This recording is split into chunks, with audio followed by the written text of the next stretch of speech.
Hey everyone, it's Kelly from Suleiman Quilting Co. I hope you're doing well today. This one's a little bit different again. We're trying to add some extra stuff to our YouTube channel. You'll see here that I'm all laid out for the video coming up. We're going to talk about markings and ruler markings and what you need to be looking for if you're purchasing our rulers or anybody's rulers, really. Casual Friday today. I hope that you enjoy the video. If you have any questions, please put them in the comments below. We'd love to hear them. Hi there everyone, so I want to talk today a little bit about the markings on our rulers and what you should look for when you're purchasing rulers, either ours or somebody else's. The ruler lines need to make sense to you, but you need to give the company that made them a little bit of a chance to explain what those markings are. So I'm just going to do a really quick overview.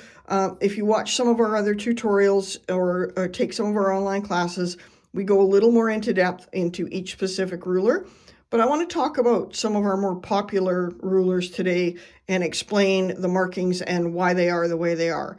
All of our rulers are made by us in Canada, so I just want to talk about for 1 second the different rulers that we do manufacture. So this is Edgy 10. We have Edgy in 2 lengths, Edgy 6 and Edgy 10.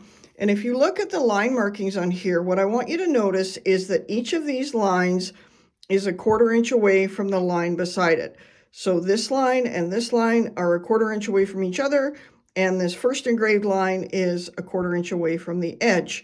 So that's going to help you line up and do some straight line quilting without having to mark your quilt first, which always makes things go a little bit quicker if we don't have to mark our quilt. So we can rely on the markings of our rulers to get us set up and square and making nice straight lines rather than pre-marking our quilt. The other thing I want you to notice on our straight edge rulers is we've added 30, 45, and 60 degree marking lines just to give you a little bit more flexibility with the angles that you can create with that ruler. Okay, so that's one of our rulers. One of our other rulers, and you'll see this a lot with our shape rulers. So we've got Hexie, Gemini, and our square duet ruler, all kind of the same sort of style where there's 2 different sizes on one block. This is the Hexie ruler, but I want to explain some of the markings on here because some people don't quite understand. So you'll see here, these lines don't seem to make sense. But what they are is the center line, of course, is where the corner is, and that would translate all the way across that hexie. So if you wanted to line this up so it was this way, you could put this line here on your seam line or mark line or whichever you prefer. The other 2 lines that are on here, that is going to say where your needle is going to end up. So once I put my ruler foot on there, it will line up right in here. My needle will be where those 2 lines, if I extrapolate them, where those 2 lines intersect, that's where my needle will end up. So it's an easy way once I put this on my quilt top to see, okay, this is where I'm going to line up. So if I come across here and up here, my needle will be right there. And it's just a bit of an easier way for you to look and see where your stitches are actually going to end up. Okay, so then we're going to move on to our spacey ruler. And you'll see a lot of our rulers have these little indentations like this. So when we have our ruler foot, it's going to nest perfectly in that little indentation. And our needle, which would be in the center of this hole, will line up along that edge. So if I use the edges of these rulers that have the indents, there's a couple different ones. So you've got Rocket, especially, as well as Spacey and a couple others that have these little indents. If you line those up on your seam line or where you want your needle, it'll help you line up without and knowing that you're square without having to worry about being kicked over like this or drawing a line. You know exactly that you can put your ruler foot there and you can run your ruler foot down along that edge, and I know that I'm going to end up with a nice straight line. So you'll notice on Spacey, the other thing I want to mention is the dimensions that are on here. Those are stitch dimensions. Those are not true dimensions. So if I take my measuring ruler and I measure this distance where it says 2, I'm actually going to get 2.5. And that's because we've already done the math for you. knowing that our ruler foot is a 1/2 inch in diameter. If I go from here to here with my ruler foot, I'm going to end up with a stitch line of 2 inches, and then the same for here, 1 inch, 1/2 inch, etc. So that's going to allow me to do, say, perhaps piano keys and do a nice straight line and then stitch down. So I can stitch a straight line and then stitch down, and then I know that every time I do that, I've got my spacing exactly the same. So another ruler that we use a lot, you'll see me using quite a bit, is the beanie set. So this is one of 4. They're beanie sizes 5, 1, 6, 2, 7, 3, and 8, 4. And I just really want to quickly talk about the markings on here. There's other videos on my YouTube channel about how to use the beanies, but I do want to just mention, first of all, the sizing. So 8, 4, what that means is that when I take my ruler foot and I stitch along the inside, I'm going to end up with 1/2 of a 4-inch circle. So that's indicated by the second number. When I take my ruler foot and I stitch along the outside of that, I'm going to end up with an 8-inch circle. So if you're looking for a specific size of circle, it's good to know what those numbers mean. So 8, 4, 6, 2, obviously the inside would be a 2-inch circle and the outside would be a 6-inch circle. I wanted to talk about picket fence because it's been hugely popular as an overall design ruler. Again, you see that we've got some marking lines coming down here as well as our center lines here. So these lines are what we're using to line up our ruler. Again, if I've got my ruler foot in here, my needle is in alignment with this going across here. So if I'm going to use this ruler and I want it to line up on a specific line, I want my stitches to finish on a specific line, I can use that line on the line where I want my stitches to finish, and that's going to line up nice and perfectly. It also allows me to take that line and put it on top of the previous line I've stitched. So when I've come through and done one of these and I want the second one to be lined up, I can take this line and put it on top of my previously stitched line, and I know that it's going to end up spacing it the same every time. And we've got a couple different options there for spacing that. The center of these, of course, is the center of the peak or valley, depending on which side of the ruler you're on. And you can see this is our 1/8 ruler, so it's a little thinner. It is important to make sure you get the right thickness of rulers. So again, you can see there's the 1/8 and there's the 1/4. So you can get a good idea which one's right for you. There is I do have a tutorial on my YouTube channel as well about knowing which one is right for you. The other marking set I wanted to talk about is our drop set or wedgie set, something similar to that.